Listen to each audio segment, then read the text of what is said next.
พี่น้องเปิดภาพมาเมื่อนี้กะอยู่เฮือนอยู่ซันคือเก่าเด้อพี่น้องเด้อบ่ได้ไปทางใดนี่ฝนตกตลอดเลยบ่เซา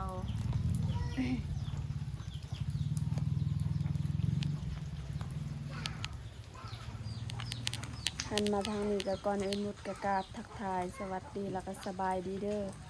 พ่อแม่และ FC ทุกท่านบ่ว่าจะเป็นฝ่ายในหรือว่าต่างประเทศก็ขอกราบทักทายสวัสดีสบายดีเบิดสุขคนเด้อยินดีต้อนรับซองบองตูน Channel พี่น้องบ่ฮู้ว่าได้ยินเสียงหรือบ่เพราะว่าบ่ได้ใส่ไมค์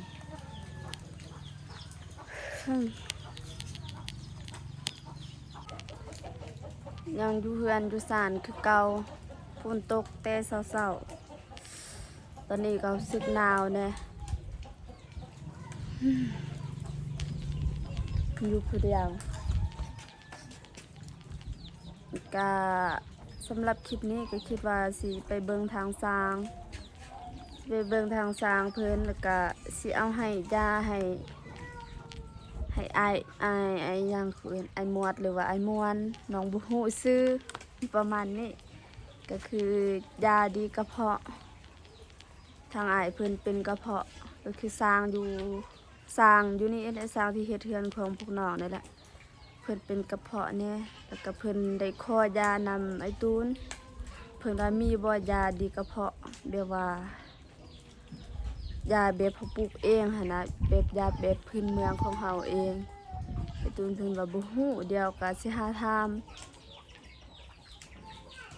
แล้วก็มื้อนั้นน้องเบอได้ยินไอ้ตูนเพิ่นถาม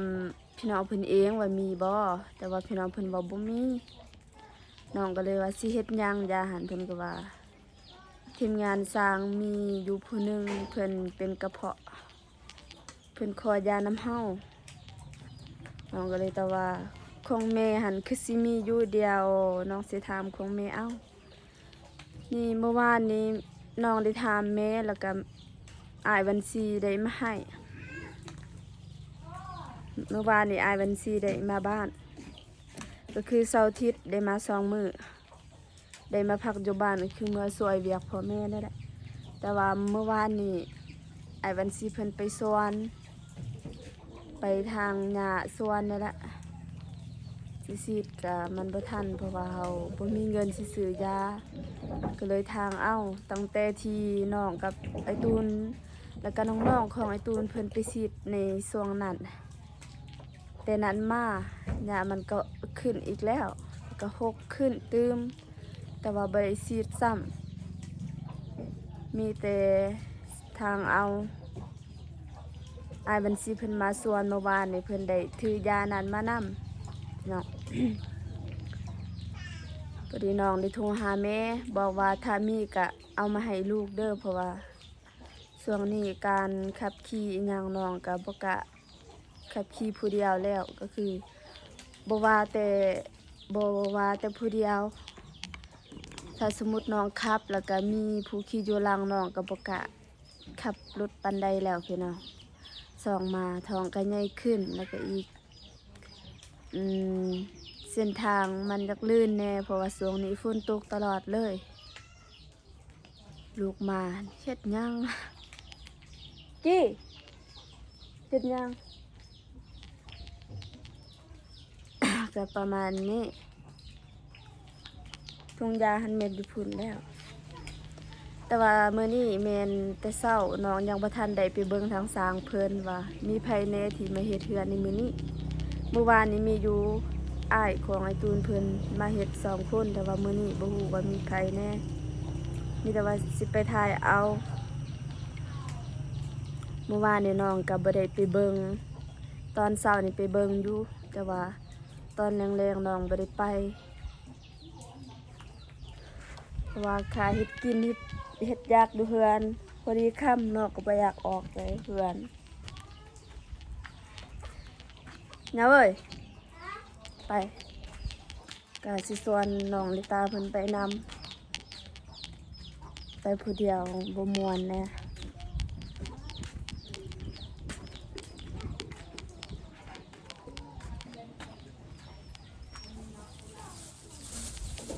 นี่ยาพี่น้องนี่ ยายแบบเขาปลูกเองยายพื้นเมืองนี่แต่ว่าสิเอาไปให้ทางสร้างเพิ่นแล้วก็สิทายจากประมาณน้อยนึงนี่แหละถ้าทายไปไปนี่นี่มานี่ก็สิไปนำคิดว่าฝนสิเศร้าแล้วแต่ว่ายังบ่เศร้านี่ยังฝนตกอยู่นี่พี่น้องฝนตกแบบ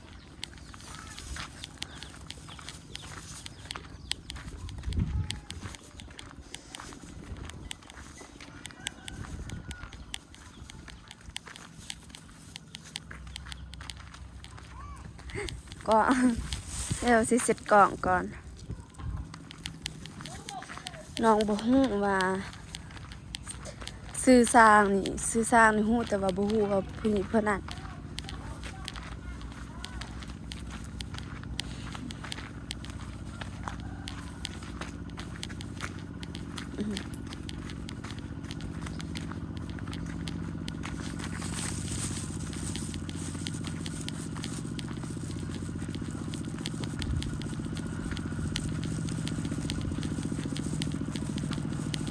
นี่ว้าก็ถือว่าไวอยู่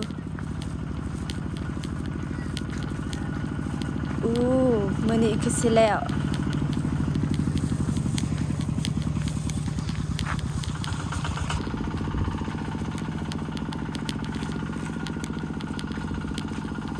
อ๋อมามื้อนี้พ่อเขานอนตาเพิ่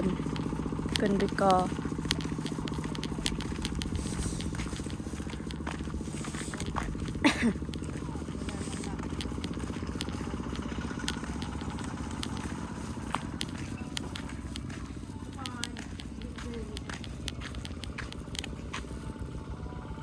ถ้าแต่งแต่ดนแล้วทางสร้างเพิ่นทามปูนพี่น้อง นี่ก็ประมาณนี้เด้อทางสร้างเพิ่นก็มีแต่ว่าเลาะไม่ได้เฮ็ดเปียกเพราะว่าปูนยังบ่ทันมา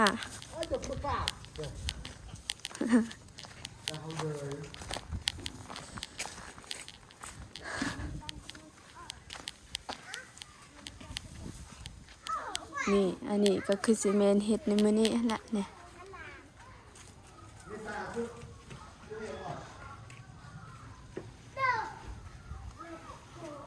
ยังถ่าปูนอยู่3 สอบสาวอีตูนเพิ่นลงไปซื้อปูนแต่เช้าแต่ว่าปานนี้ยังบ่ทันมาอะไรไม่ต้องมาเวียนเพิ่นทำไมภาษาไปมา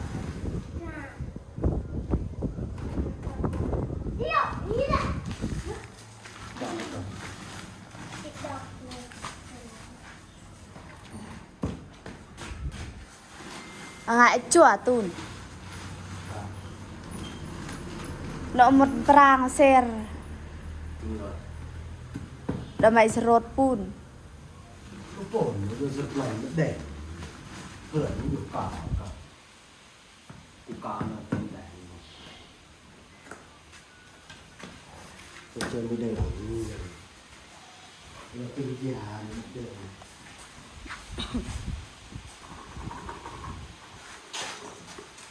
ปากคนแล้วก็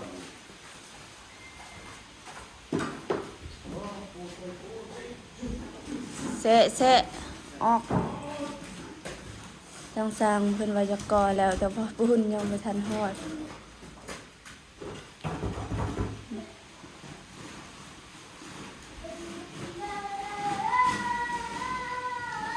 อันมูอยากดอกก็สร้างเบลสั่งจะได้สร้างม่วนก็เนาะอุลาก็อย่าคิดว่าสิให้อย่าดีก็เพราะแซง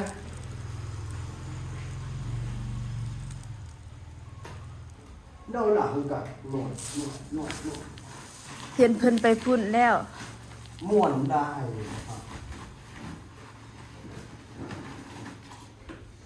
แซงเฮ้ย ใส่หมวดหมวดหนวดเด็กหนวดเราจะให้ยาเลยนะ เอาก็ให้น้ำอายก็ได้เอายาดีกระเพาะ ได้เฮ็ดมาได้กินนะ วิธีกินบ่ต้มกินก็ได้แล้วก็ขูดจะหลังจากขูดแล้วกินก็ได้ กินแบบนั้นก็ได้คือกันไปทานน้ำเมเพิ่นต้องล้างก่อนเด้ออันนั้นก็ล้างแล้วแต่ว่ายานบ่สะอาด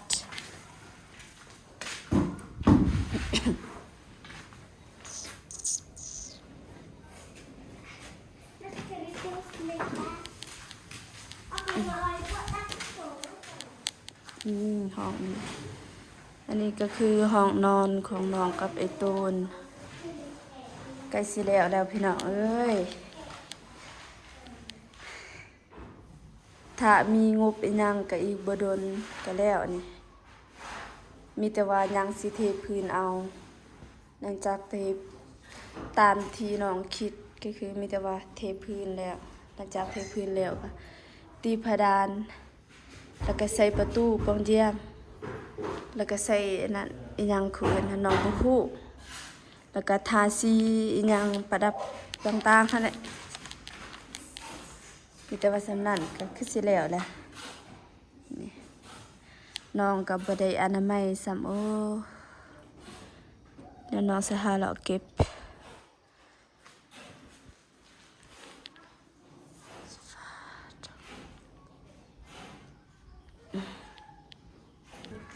ง่าย คนเรียก Cara cerita Monfir Lang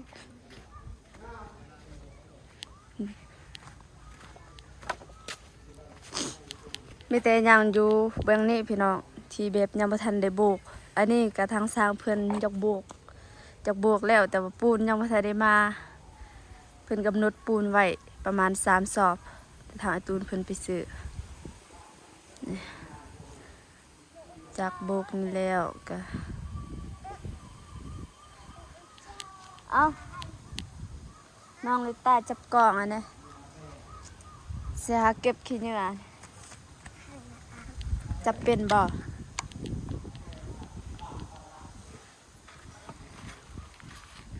ไปดีเด้อขี้เหงื่อไปเนาะ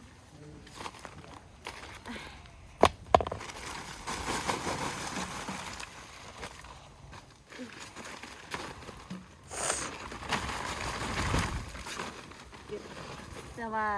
จูดนี่ยังจูดบ่ได้เพราะว่ายังจักเสียที่ฝนตก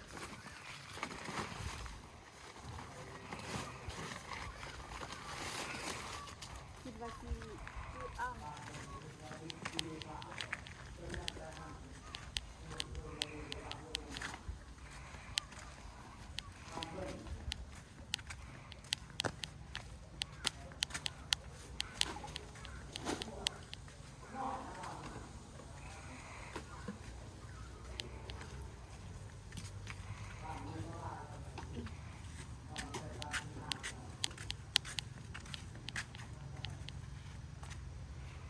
ใส่สุดมื้อนี้ก็เห็นบ่ Tia kah ให้น้องลิตาเพิ่นจับกล้องพี่น้อง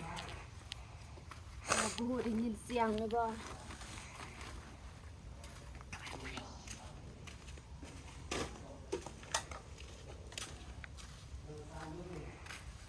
ถ่ายเด้อเปื้อนเฮียอนามัยจ้ะ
พักมันก็ลายทงแล้วก็เลยเก็บมาจุด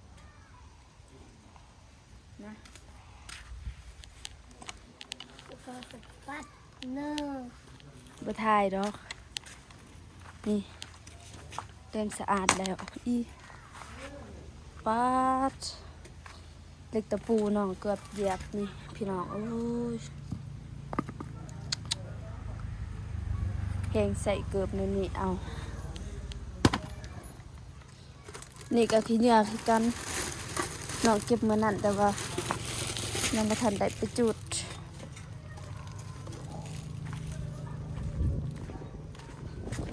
ไม่ได้ที่ฝนบ่ตกจริงจุดเอา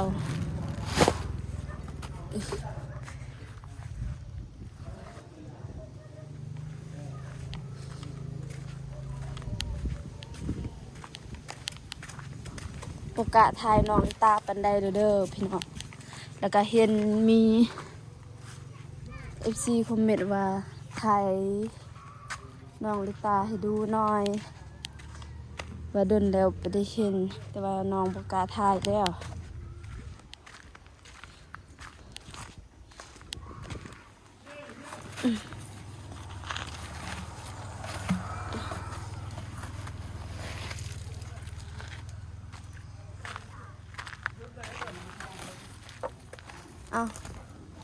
เอามือกระสอบนี่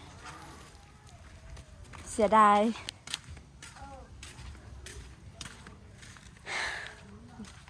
สะอาดแล้วยังแต่ดินบล็อกยังบ่ทันได้เก็บดินบล็อกนี่ก็สิให้ไอ้ตูนเพิ่นเก็บเองเพราะว่ามันจักหนักแน่เป็นดินบล็อกกับไม้เป็ดเสียดเหลือไอ้หยังนี่ยานอยู่ไม้เป็ดนี่ยานมีเหล็กตะปูคือบางยานี่นี่คือว่าแล้ว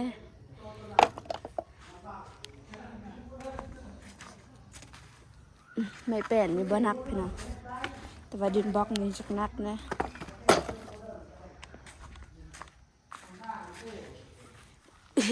นี่เหล็กตะปูหมด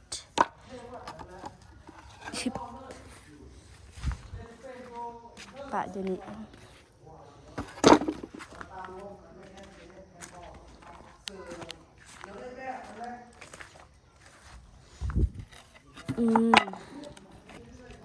นี่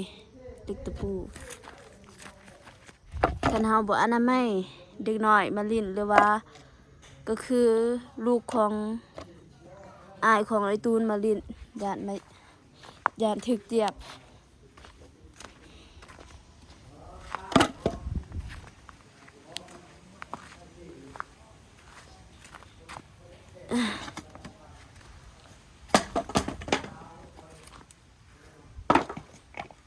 นี่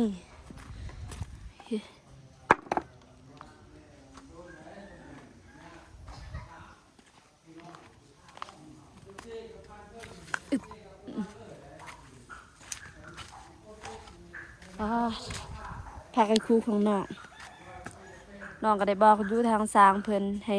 เก็บเอาไปกินเด้อเครื่องหอม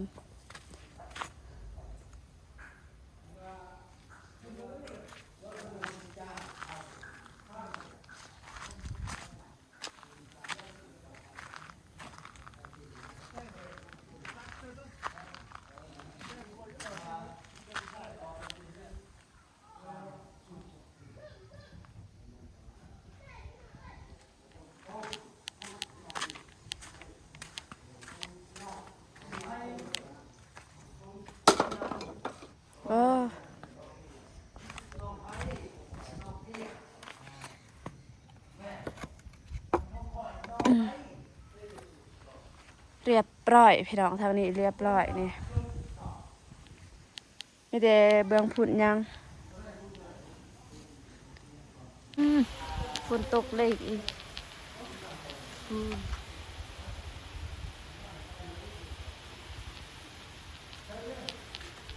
ฝนตกอีกแล้ว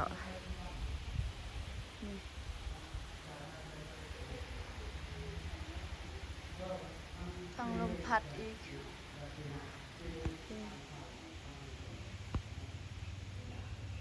จะกินเด้มักสิดาแต่ว่าของเขาบ่ได้ปลูกฝนตกอีกแล้วพี่น้องโอเคพี่น้องสำหรับคลิปนี้ก็สิบ่ถ่ายโดน เพราะว่าเนื่องจากว่ามันสิฝนตกแน่แต่ว่าถ่ายนี่แม่นบ่เห็นแต่ว่าแบบฝนตกน้อยฝนตกเล่นๆยานโทรศัพท์สิตาย ยันถึกน้ำแล้วก็เปียกตายก็เลยว่าบ่ได้ถ่ายโดนเด้อมีแต่ว่าทางนี้แม่น้องได้อนามัยเป็นที่เรียบร้อยแล้ว แต่ว่ายังเบื้องนั้นสิอนามัยแต่ว่าบ่ได้ถ่ายสิหาเก็บมีแต่ว่ากระสอบนี่แหละกระสอบปูนที่ทางสร้างเขาตัดทิ่มสิหาเก็บเพื่อไว้จูดในมื้อที่อากาศแดดในมื้อที่ฝนบ่ตกก็สิจูดเอา สำหรับคลิปนี้ก็บ่มีหยังหลายเด้อพ่อแม่พี่น้องก็ถ่ายไปจังซี่หั่นแหละมีแต่ว่าคลิปนี้มีแต่ว่าไปให้ยาให้ทางสร้างเพิ่นจากนั้นน้องก็หาเก็บอย่างที่เห็นนี่แหละ